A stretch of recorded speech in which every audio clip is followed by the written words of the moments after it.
بسم الله الرحمن الرحيم الحمد لله رب العالمين والعاقبة للمتقين والصلاة والسلام على خير خلقه محمد وعلى آله وأصحابه أجمعين السلام عليكم ورحمة الله وبركاته Muhtaram azizlar, hurmatli ko'rsatuvimiz kuzatuvchilari.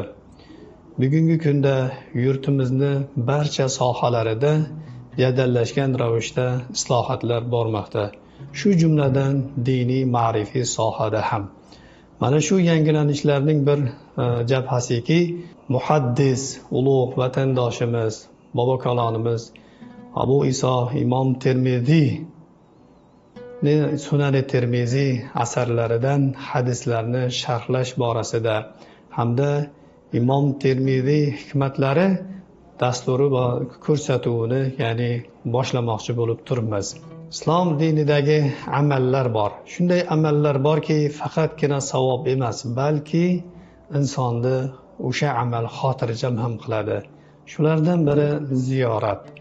Ziyorat shariatda 3 turga bo'linadi. 3 qism bo'ladi. Birinchisi do'stlarni, yaqinlarni ziyorat qilish, ikkinchisi esa o'tganlarni, ya'ni xotiralab ziyorat qilish. Uchinchisi esa muqaddas makon va joylarni ziyorat qilish, ya'ni Alloh taoloning baytini ziyorat qilish. Bunga misol qilib Makka Madinada Masjidil Haramni, Madina Munavvaradagi Masjidin Nabaviyni ziyorat qilishlik. Dinimizda har bir narsani odobi bo'lganidek, ziyorat qilishning ham o'zini odoblari bor. Odoblarga amal qilsak, inshaalloh o'sha maqsadimizga yetamiz. Mana odoblarga ixlos bilan yondashishligimiz kerak bo'ladi. Bu borada payg'ambar sollallohu alayhi vasallamning shunday hadislari borki, menga vahiy 3 ta joyda tushdi: Makkada va Madinada va Shomda deydi. Demak, payg'ambar sollallohu alayhi vasallam zikr qilgan o'rinlarni afzalligi borasida xabar bermoqda. Payg'ambar sollallohu alayhi vasallam boshqa bir hadislarda shunday marhamat qiladiki, mening mana bu masjidimda o'qilingan bitta namoz boshqa masjidlarda o'qilingan 1000 ta namozdan afzalroqdir. Masjidil Haramda o'qilingan bitta namoz boshqa masjidlarda o'qilingan 100,000 namozdan afzalroqdir deb marhamat qilgan. Demak, mana bunaqa savobli amallar borasida payg'ambar sollallohu alayhi vasallam bizga xabar bermoqdalar.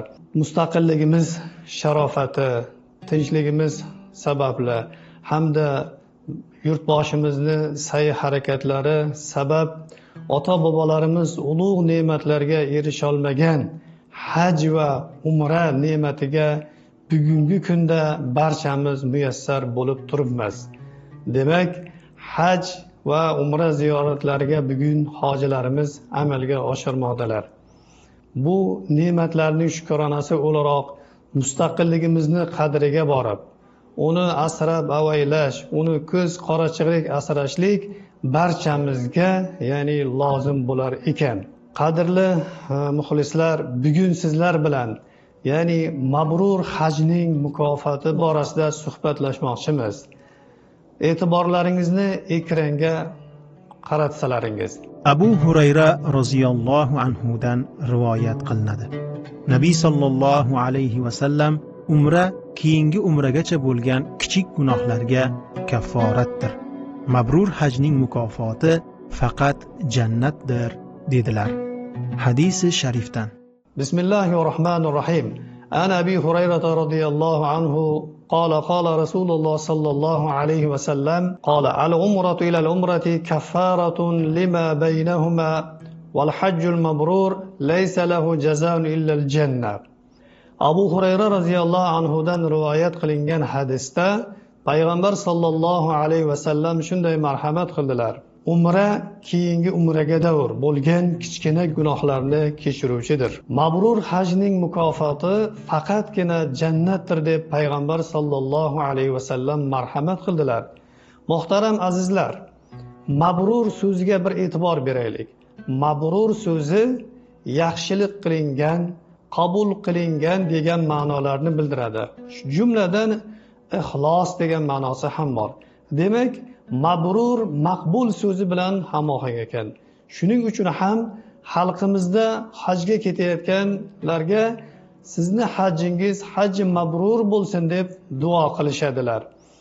Yana bu hajji mabrur borasidagi hadislarga qo'shimcha qiladigan bo'lsak, Abu Hurayra radhiyallohu anhudan rivoyat qilingan hadisda payg'ambar sollallohu alayhi vasallam shunday marhamat qilganlar: kim Alloh uchun haj qilsa, fahsh so'zlarni gapirmasa, fisq fasod ishlarni qilmasa, onadan tug'ilgan kunidagidek gunohlardan pok bo'lib qaytadi deganlar. Demak, mabrur haj qilishlik ulug' ibodat ekan. Demak, bu mabrur haj borasida inson gunohlardan pokiza bo'lar ekan, yangi tug'ilgan chaqaloqdek. Muhtaram azizlar, bugungi kunda yurtimizdan borgan hojilarimiz ulug' makonlarda, ulug' joylarda, duolar qabul bo'ladigan manzillarda yurtimizning haqqiga, yurtimizning tinchligi, osoyishtaligi, osmonimizning musaffoligi borasida duolar qilib turibdilar. Inshaalloh Alloh subhanahu va taolodan so'rab qolamizki, barcha ketgan hojilarimizni, barchalarning hajlarini hajji mabrur bo'lishligini hamda eson omon sihat salomatlikda yurtlarimizga qaytib kelishligini hamda barchalaringizga tinchlik, omonlik, ofiyat tilagan holatda keyingi ko'rsatuvlarimizda uchrashguncha sog' bo'ling, omon bo'ling. Assalomu alaykum va rahmatullohi va barakatuh.